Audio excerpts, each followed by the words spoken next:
राधे राधे जी। पवित्र वचन YouTube channel में आपका हार्दिक स्वागत है। अनंत चतुर्दशी की आप सबको बहुत सारी शुभकामनाएं। भादो मास के शुक्ल पक्ष की चतुर्दशी को मनाई जाती है अनंत चतुर्दशी। अनंत यानी कि जिनका कोई अंत नहीं। भगवान श्री महाविष्णु के ही एक रूप है अनंत। सिर्फ हमारे भूलोक के ही नहीं, 14 लोकों के नाथ है श्री महाविष्णु। इस दिन भगवान विष्णु जी के अनंत रूप यानी कि अनंत पद्मनाभ रूप की पूजा की जाती है। इस पूजन की एक विशेष बात है, संकटों से रक्षा करने वाला अनंत सूत्र बांधा जाता है। 14 लोकों में व्याप्त सभी कालों में वर्तमान रहने वाले भगवान नारायण जब देवशयनी एकादशी के दिन राजा बलि के लोक में पाताल लोक में चले जाते हैं तो भक्तगण उन्हें ढूंढते हुए उनके अनंत नाम से पूजा करते हुए 14 गांठों वाला अनंत सूत्र बाजू में बांधते हैं, जो 14 लोकों का प्रतीक है। माना जाता है कि भगवान विष्णु जी 14 लोकों में जहाँ भी होंगे, इन 14 गांठों के द्वारा भक्तजनों के आसपास रहेंगे। इस व्रत की पूजा दोपहर अर्थात मध्याह्न काल में की जाती है।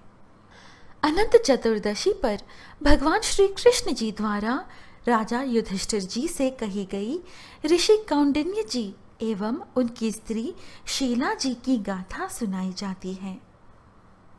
यह कथा जो हम सुनने जा रहे हैं स्वयं भगवान श्री कृष्ण ने वनवास के दौरान पांडवों को सुनाई थी, जिससे उनके सभी दुख हर गए और उनका खोया राजपाठ भी उनको वापस मिल गया। इसी तरह दोस्तों, जो ये कथा सच्चे मन से श्रद्धा पूर्वक सुनता व कहता है, उसके जीवन के सभी कष्ट दूर होकर सुखमयी जीवन प्राप्त करता है। तो आइए दोस्तों, हम भी सुने अनंत चौदस की यह दिव्य कथा। बोले भगवान श्री कृष्ण जी की जय, भगवान श्री हरि विष्णु जी की जय, भगवान श्री अनंत जी की जय। एक बार महाराज युधिष्ठिर ने राजसूय यज्ञ किया। उस समय यज्ञ मंडप का निर्माण सुंदर तो था ही, अद्भुत भी था। वह यज्ञ मंडप इतना मनोरम था कि जल व थल की भिन्नता प्रतीत ही नहीं होती थी। जल में स्थल तथा स्थल में जल की भांति प्रतीत होती थी।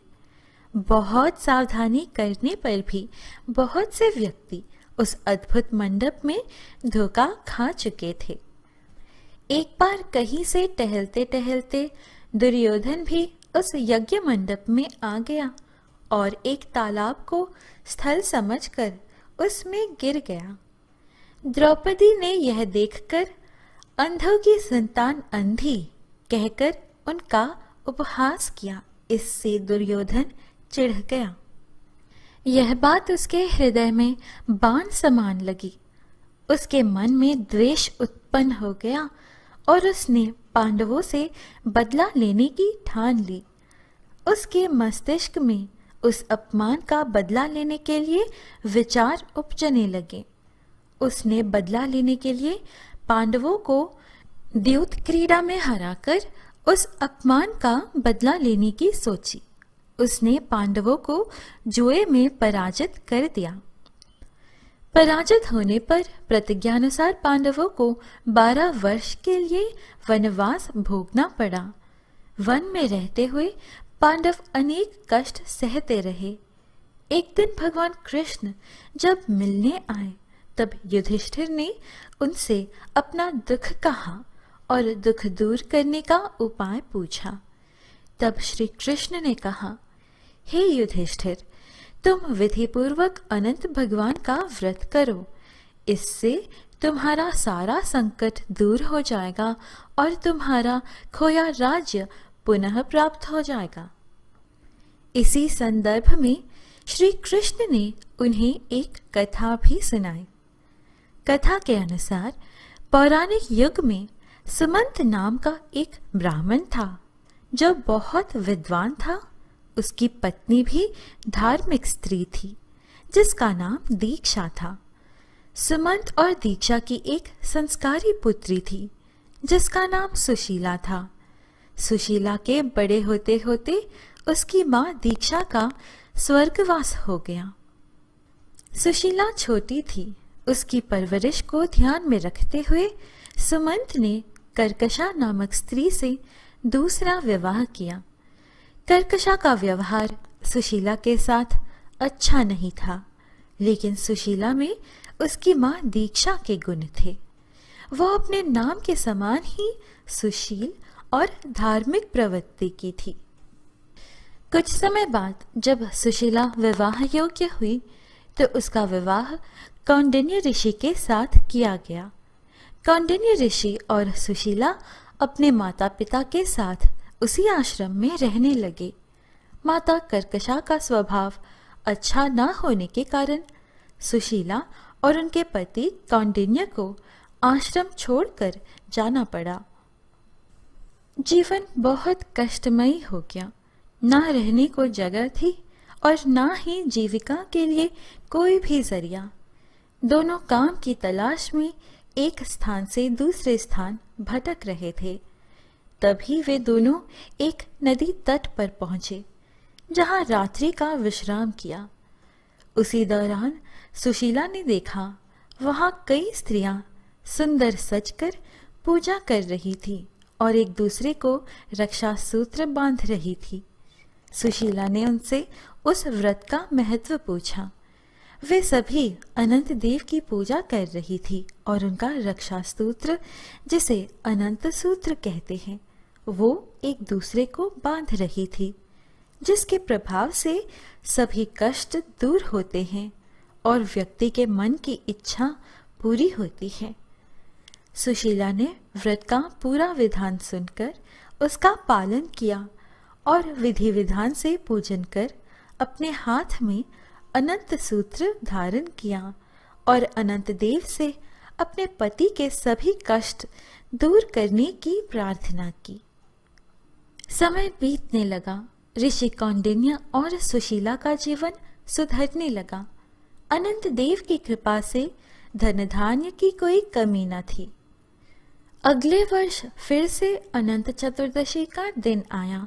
सुशीला ने भगवान को धन्यवाद देने हेतु फिर से पूजा की और सूत्र धारण किया। नदी तट से वापस आई। ऋषि कौंडिन्य ने हाथ में बने 14 गांठों वाली सूत्र के बारे में पूछा। तब सुशीला ने पूरी बात बताई और कहा कि यह सभी सुख भगवान अनंत के कारण मिले हैं। यह सुनकर ऋषि को क्रोध आ गया। उन्हें लगा कि उनकी मेहनत के श्रेय भगवान को दे दिया गया और उन्होंने धागे को तोड़ दिया। इस तरह से अपमान के कारण अनंत देव रुष्ट हो गए और धीरे धीरे ऋषि कौंडिन्य के सारे सुख दुख में बदल गए और वो वन वन भटकने को मजबूर हो गए। तब उन्हें एक प्रतापी ऋषि मिले, जिसने उन्हें बताया कि यह सब भगवान के अपमान के कारण हुआ है। तब ऋषि कौंडिन्य को उनके पाप का आभास हुआ और उन्होंने विधि विधान से अपनी पत्नी के साथ अनंत देव का पूजन एवं व्रत किया। यह व्रत उन्होंने कई वर्षों तक किया, जिसके 14 वर्ष बाद अनंत देव प्रसन्न हुए और उन्होंने ऋषि कौंडिन्य को क्षमा कर उन्हें दर्शन दिए, जिसके फलस्वरूप ऋषि और उनकी पत्नी के जीवन में सुखों ने पुनः स्थान बनाया। यही अनंत चतुर्दशी व्रत की कहानी भगवान श्री कृष्ण ने पंच पांडवों से भी कही थी, जिसके कारण पांडवों ने अपने वनवास में प्रति वर्ष इसी व्रत का पालन किया था, जिसके बाद उनकी विजय हुई थी। भक्तों, यह है अनंत चतुर्दशी की व्रत कथा। ओम अनंताय नमः। ओम नमो भगवते वासुदेवाय नमः। कृं कृष्णाय नमः। प्रातः काल जल्दी उठें और स्नान करके अनंत चतुर्दशी व्रत का संकल्प करें। संकल्प लें कि भगवान, आज मैं अनंत चतुर्दशी व्रत व पूजन विधि विधान से करना चाहता हूँ या चाहती हूँ। निर्विघ्न यह व्रत व पूजन संपूर्ण हो। पूजन के लिए आप स्वच्छ वस्त्र पहने, अगर ये पीले रंग के हों तो और भी अच्छा है। फिर अपने घर के पूजा स्थान जाएंगे, आसन बिछाकर बैठ जाएं। फिर आपको एक चौकी तैयार करना है। इस चौकी पर आप चाहे तो पीला वस्त्र बिछा सकते हैं या फिर हल्दी का लेप भी कर सकते हैं। इस चौकी पर आप श्री गणेश जी की और श्री विष्णु जी की तस्वीर या मूर्ति स्थापित करें। फिर इस मंत्र को पढ़ते हुए आपको अखंड दीपक सबसे पहले जलाना चाहिए। अखंड दीपक यानी कि आप इस दिन जब से यह दीपक जलाएंगे तब से लेकर 24 घंटे यानी कि अगले दिन सुबह तक यह दीपक जलते रहना चाहिए। दोस्तों, जैसे कि आप जानते हैं, किसी भी पूजन में सबसे पहले सर्वप्रथम श्री गणेश जी की पूजन की जाती है। तो फिर भगवान गणेश जी का आवाहन मंत्र से उन्हें आवाहन दे। मंत्र है ओम वक्रतुंड महाकाय सूर्यकोटि समप्रभा निर्विघ्नं कुरु मे देव सर्व कार्येषु सर्वदा। श्री गणेश जी के आवाहन मंत्र के बाद श्री हरि विष्णु का पूजन आरंभ किया जाता है। ओम अनंताय नमः मंत्र से भगवान अनंत देव का स्मरण करें। फिर भगवान अनंत देव को शुद्ध जल से स्नान करवाएं। फिर भगवान अनंत देव को आसन दें। अब भगवान जी को वस्त्र अर्पण करें। इसके बाद हल्दी और कुमकुम अर्पण करें। हल्दी और कुमकुम से भगवान जी को तिलक लगाएं। इसके बाद भगवान जी को यज्ञोपवीत अर्पण करें। यज्ञोपवीत यानी कि यज्ञ सूत्र, जिसे आम भाषा में जनेयू कहते हैं। तदनंतर पुष्पमाला पहनाएं। यदि कमल पुष्प का माला हो तो ये सर्वोत्तम माना जाता है, अन्यथा आप गेंदा के फूल का पुष्पमाला भी भगवान को चढ़ा सकते हैं। पुष्पमाला के साथ ही यदि एक तुलसी दल भी भगवान जी को अर्पण किया जाए तो भगवान जी अति प्रसन्न होते हैं। भगवान जी को पुष्पमाला अर्पण करने के बाद भगवान जी के समक्ष अनंत सूत्र समर्पण करना चाहिए। पूजा संपन्न होने पर ही यह सूत्र कलाई में बांधा जाता है। इस समय पर भगवान जी को नैवेद्य अर्पण करना चाहिए। नैवेद्य में केले चढ़ा सकते हैं, गुड़ चढ़ा सकते हैं, खीर चढ़ा सकते हैं। अब अपने हाथ जोड़कर भगवान जी को प्रणाम करें और इस मंत्र से भगवान अनंत देव की स्तुति करें। मंगलम भगवान विष्णु मंगलम गरुड़ध्वज मंगलम पुंडरीकाक्ष मंगलाय तनोहरि शांताकारं भुजंगशयनं पद्मनाभं सुरेशं विश्वधारं गगनसदृशं मेघवर्णं शुभांगं लक्ष्मीकान्तं कमलनयनं योगिभिर्ध्याननगमयं वंदे विष्णुं भवभयहरं सर्वलोकैकनाथं। एक कपूर की टिकिया थाली में जलाकर भगवान जी की आरती करें। अब दोस्तों, समय आता है अनंत सूत्र को कलाई में बांधने का। महिलाएं अनंत सूत्र को अपने बाएं हाथ में यानी कि लेफ्ट हैंड में बांधेंगे और पुरुष अपने दाएं हाथ में यानी कि राइट हैंड में बांधे। अनंत सूत्र को लेकर यह मान्यता है कि इस सूत्र में भगवान विष्णु जी का वास होता है। अनंत सूत्र को पहनने से पहले ये जान लेना चाहिए कि अनंत सूत्र में 14 गांठें होनी चाहिए। यह 14 गांठें 14 लोकों से जोड़कर देखा जाता है।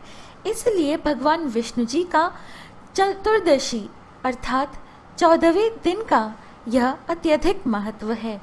मान्यता है कि भौतिक जगत में 14 लोक बनाए, जिनमें भूरलोक, भूवरलोक, स्वरलोक, महरलोक, जनलोक, तपोलोक, ब्रह्मलोक, अतल, वितल, सतल, रसातल, तलातल, महातल और पाताल लोक शामिल हैं। अनंत सूत्र में लगने वाली प्रत्येक गांठ एक लोक का प्रतिनिधित्व करती है। अनंत सूत्र बांधने का मंत्र इस तरह है। अनंत संसार महासमुद्रे मग्नम समभ्युत्तर वासुदेवा अनंत रूपे विनियोज यस्व ह्वानंत सूत्राय नमो नमस्ते। इस मंत्र का अर्थ है, अनंत संसार के महासमुद्र में मग्न रहने वाले, मग्न रहते भी हमारा उद्धार करने वाले भगवान वासुदेव जी, आपके अनंत रूप को मैं नमन करता हूँ। आपके अनंत रूप सा ही इस अनंत सूत्र को भी मेरा नमन है। भक्तों, यह थी अनंत चतुर्दशी की पूजा विधि। इससे आज की यह कथा पूजा विधि की प्रस्तुति समाप्त होती है। आशा है आपको यह वीडियो अच्छी लगी। इस प्रकार के और वीडियोस पाने के लिए कृपया हमारे YouTube चैनल पवित्र वचन को सब्सक्राइब करें। फिर मिलेंगे अगली वीडियो में। जय श्री कृष्ण, राधे राधे। जय भगवान श्री हरि विष्णु जी की, जय अनंत भगवान जी की।